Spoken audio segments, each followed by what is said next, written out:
Вот давайте просто некоторые такие, ну, интересные, я думаю, для зрителей вещи.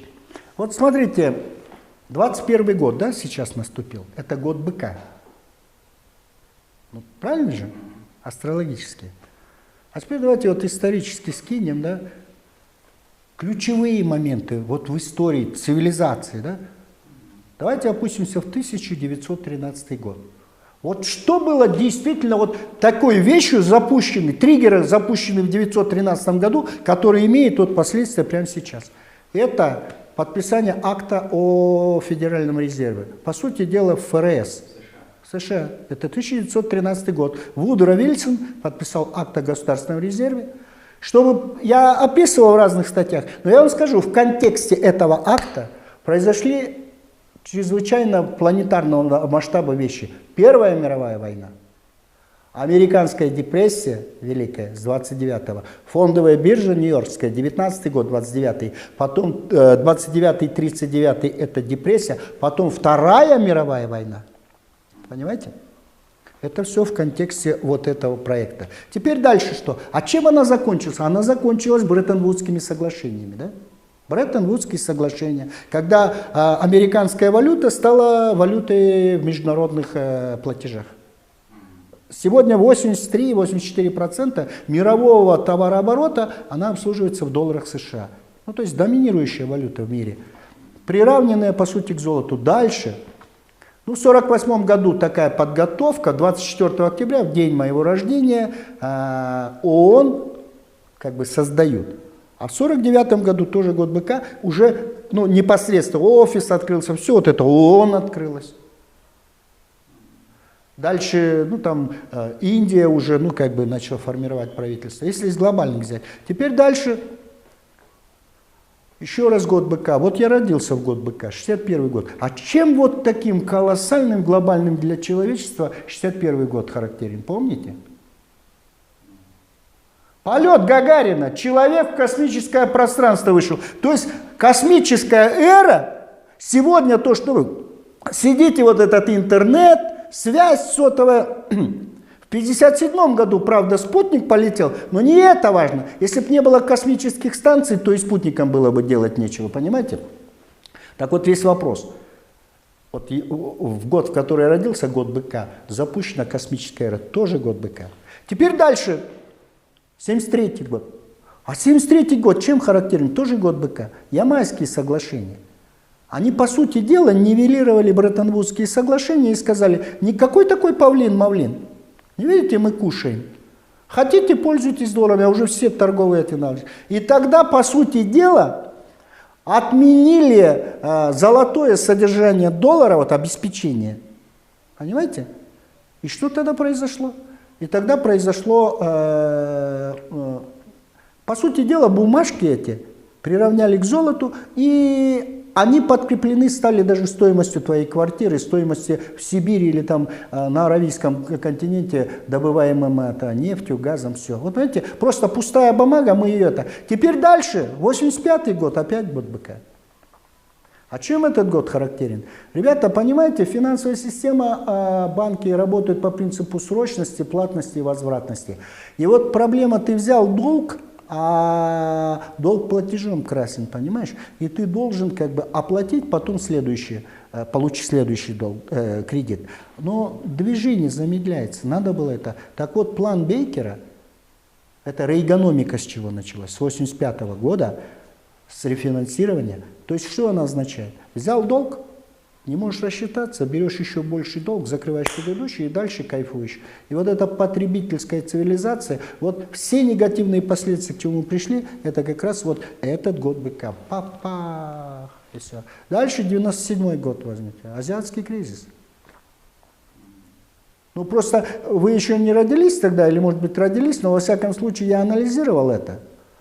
А вот 2009 год тоже, в 2008 был еще раз кризис, но вопрос, вот честно говоря, никто не прошел, все мимо прошли. Я, кстати, написал статью, вот здесь я отдаю плюс, ну, действительно, тем, кто регулирует процессы в Российской Федерации.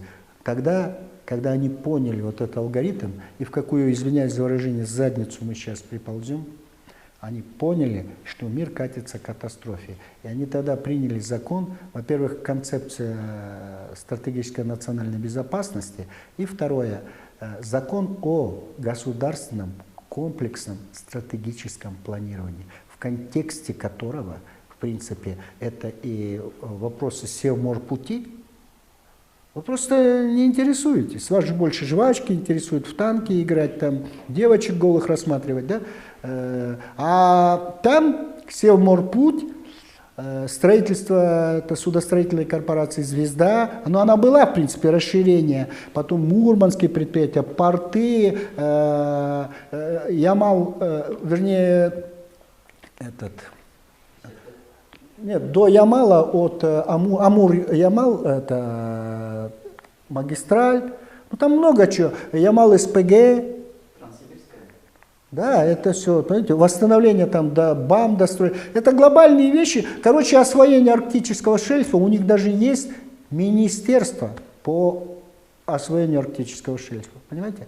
То есть, ну, с другой стороны, я говорю, ну, молодцы, они не орут. Вот там либеральная часть, ахаха, ухуху, права человека. Да слушайте, вы со своими правами человека, вы их в Америке поищите, эти права человека, или в Англии, или во Франции, чтобы потом вообще говорить за права человека. Здесь вопрос идет о том, что сейчас рухнет эта система, значит, должны возникнуть несколько, ну, экономических зон. Ну, а что взамен хотят создать? Ну, те силы, которые знаете, преследуют? Это не потому, что хотят. Вот есть такое, да, вот если вы дома, условно, если у вас сломается пылесос или что-то, здесь не вопрос «хочу, не хочу». Здесь объективная ситуация, обстоятельства созреют к тому, что вы должны будете что-то думать, чтобы заменить это и купить, понимаете? И вот весь этот вопрос, да, как бы подведет нас к тому, что возникнет так или иначе несколько зон ответственности экономических.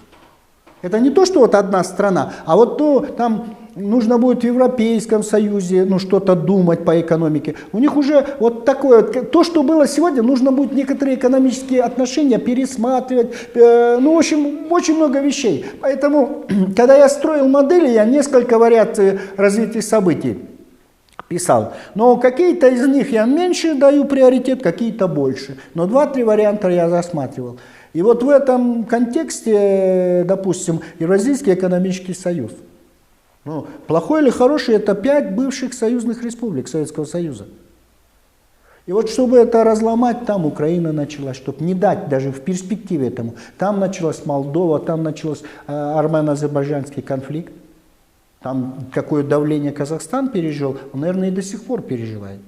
Но самый удачный проект, самые такие, ну, знаете, надо найти, еще поискать надо таких любителей бешпармака и таких прелестей жизни, понимаете, плотских.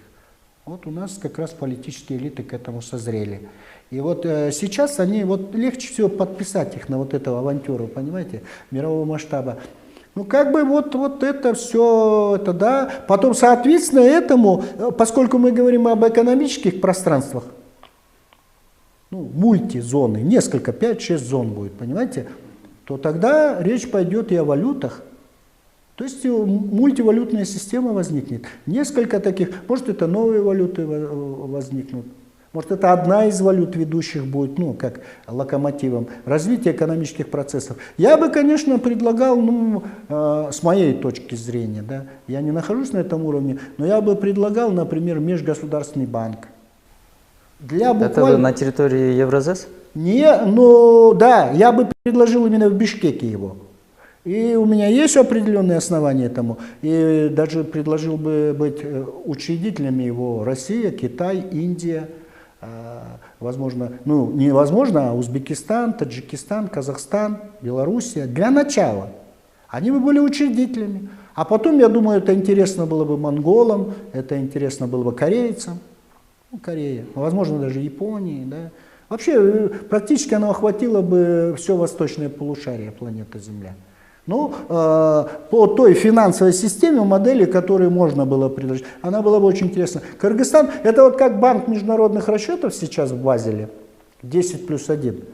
Мы бы сделали там, пусть вначале 7+1, мы были бы как принимающая сторона, а потом это было бы 10, 15, может быть 20+1. Но это была бы справедливая система. Это не профанационная вот эта система, которую на Западе, коллективный Запад предложил, в которой мы всегда правы, мы хорошие, красивые, а вы все уроды. Понимаете? Мы у вас на шее будем кататься. Для того, чтобы спорить на таком уровне, надо и понимание иметь на таком уровне, понимаете? То есть надо проблему в ее сути знать. Когда ты условно садишься в карты играть, говорят, в картишках нет братишек. Вот тогда без разницы, Китай это Индия или Россия или Соединенные Штаты. Если ты, вот я бы как бы первое, с чего бы начал на их месте, нужно было бы восстановить субъектность. То есть вот как блатные говорят, чтобы ты имел слово. Чтобы ты мог рот раскрывать, ты должен субъектность быть, ну, обладать субъектностью. Для того, чтобы субъектность появилась, нам нужно вообще просто систему общественно-политического управления наизнанку вывернуть, изменить. Нам надо экономическую модель изменить. Вот я в книге ее описывал. У меня были разные варианты. Но, то есть, ты показываешь свою политическую дееспособность. Мы на сегодняшний день за 30 лет вообще не смогли добиться политической дееспособности. Поэтому наш суверенитет и независимость это такая, как сказать, просто профанационная мулька, да, для мягкоголовых граждан. Это надо еще сделать. Мы до сих пор этого не сделали. Меня почему удручает этот документ? Он отдаляет, если мы его будем реализовывать, он наоборот отдаляет нас от даже того суверенитета, который мы сегодня имеем. Мы практически в колонию превращаемся. И всего лишь это от недалекости и невежества наших элит и, соответственно, наших зачарованных граждан, которые плачут, умываются слезами и думают, что все будет хорошо. Мурат Байке, правильно ли я понял? Исходя из этого договора, если в обозримом будущем наша страна захочет разрабатывать какое-то месторождение, находящееся у нас здесь, в Кыргызстане, то есть недра собственное, мы не сможем этого сделать, потому что мы брали право управления этой компанией, правильно? Я же вам пункт зачитал. Никакому физическому и юридическому лицу, государственному органу нельзя абсолютно было. Никому, кроме них, получается. Никому, да. Только сказано, если компания ФФИ в письменном виде не откажется от того или иного проекта, или просто она взяла и там за 30 лет не исполнила эти обязательства. Значит, через 30 лет, может быть, вы подойдете к этому месторождению. Это эксклюзивные права, но там в тексте это сказано. Так это еще мягко сказано. Я вам гарантию даю, он перевернется потом так, что это просто будет катастрофа. Это еще проект. И вот те люди, которые ко мне подходили, так они же занимаются разработкой этого проекта вот в правительстве. Там, есть здоровые люди. Они просто интересуются у меня как чисто аналитика. Чем это закончится? Почему? Потому что они переживают. А вот вышестоящее руководство их, которые с политических партий приходят такие, и как вот на арбуз сели, айда пошел. Они не переживают, им плевать, потому что они все временщики. Пришел, набил карманы, убежал куда-нибудь в Лондон или там, я не знаю, в Минск. Нет, мне вот это представляется, как вот есть у меня огород, где растет сад, где есть яблоки, и я предоставляю какому-то дядьке право управления этим садом, и получается... Абсолютно. Знаешь, я захотел яблоко, а дядька скажет, подожди, вот я тебе сейчас 10-ю часть отрежу, остальное мое. Я больше бы это сравнил, знаете, с чем? Когда я одному объяснял, я говорю, вот ты представляешь, что такое вот риэлторская компания, недвижимость? Ты заключаешь с ней договор о продаже твоей квартиры. И они говорят, что месяц ты открываешь, я могу любому клиенту показывать твою квартиру, понимаешь? Определяешь более-менее цену, да, и вот как бы все. Но ты не имеешь в одностороннем порядке права расторгнуть этот договор. Так вот, представьте себе, что ни одна квартира в Киргизии не может быть продана ее хозяином, а только как через эту компанию. А если они будут иметь такое эксклюзивное право, то и ценовая политика. Я больше чем уверен, да, спекуляция в чем будет заключаться? Эта компания, допустим, стоит что-то $1000, да? Она продает это за $200. Как перепродает. Та уже продает за 2000. Но Кыргызстан с $200 получает честно свои, допустим, там даже 30%, да?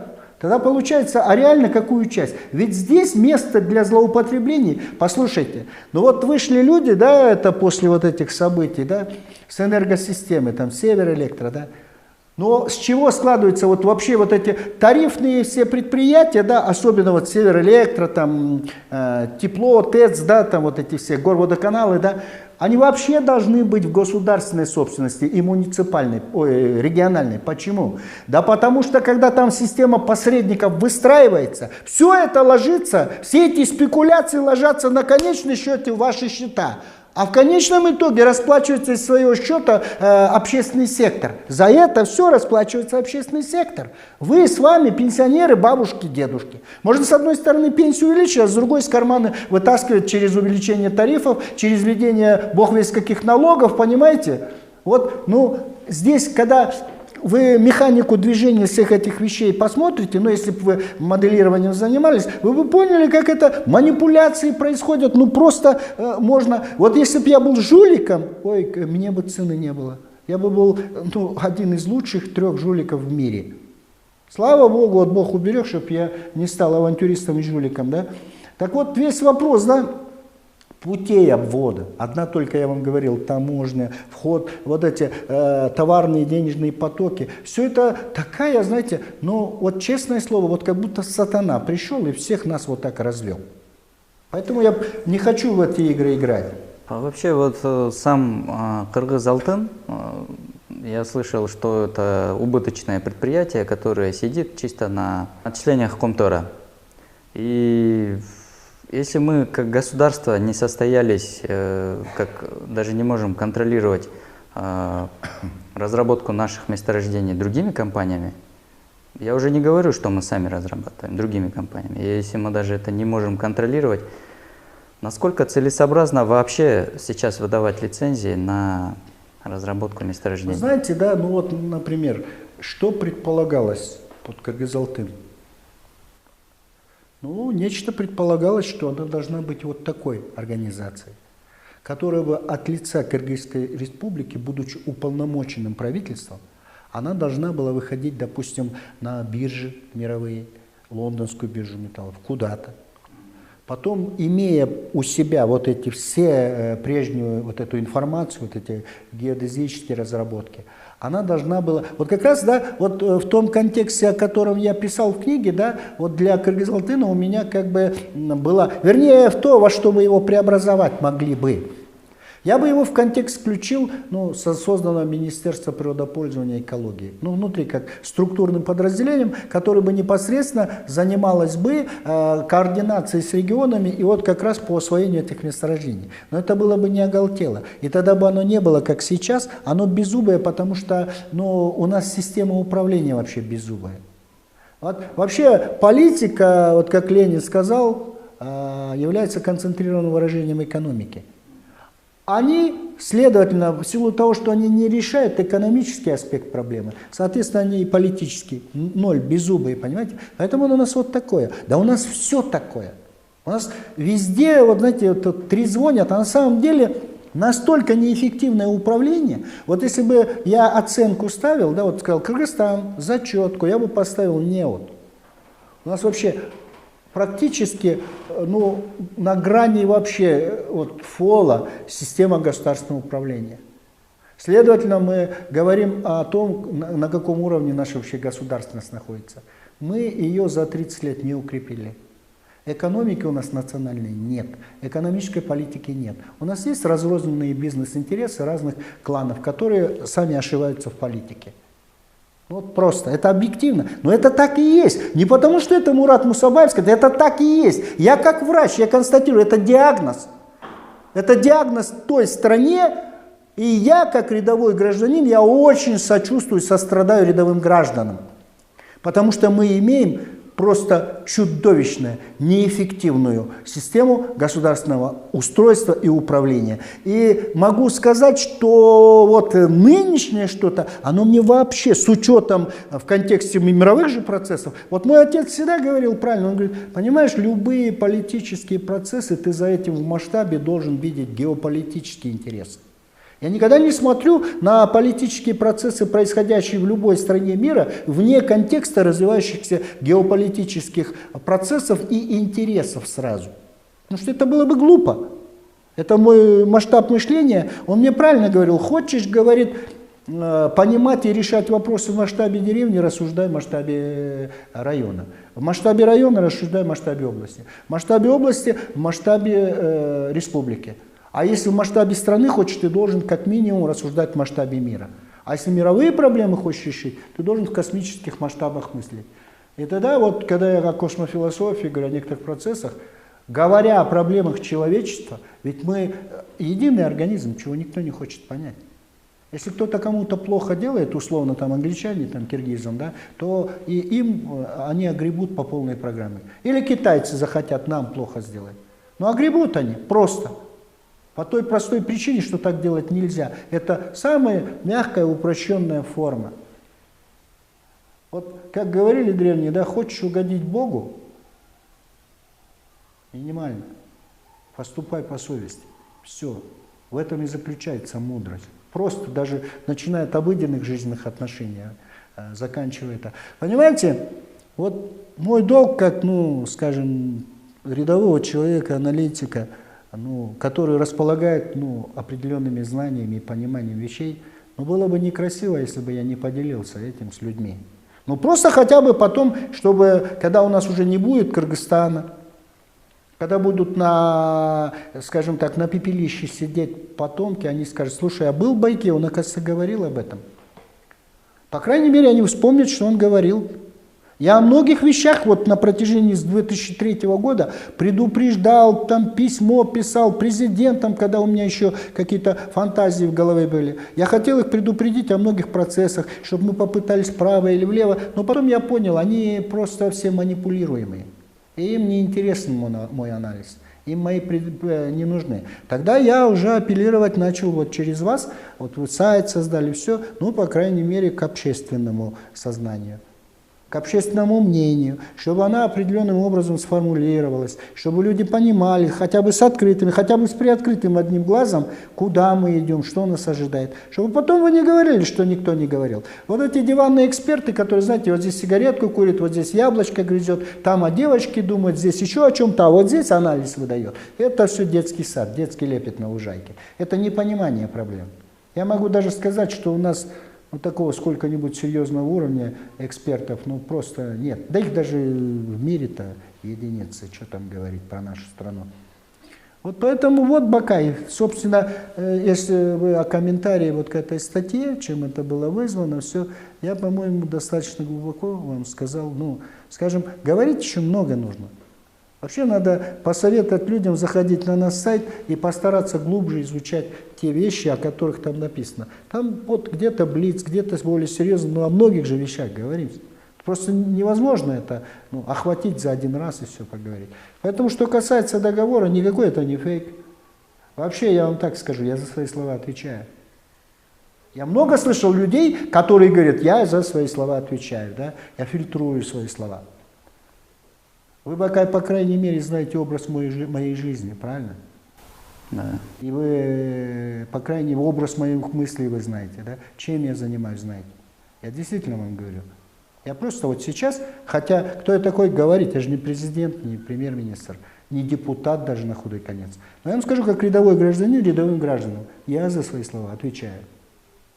Ну, мы в описании под видео оставим ссылку на вашу статью. Там можно подробно ознакомиться. Конечно, конечно, конечно.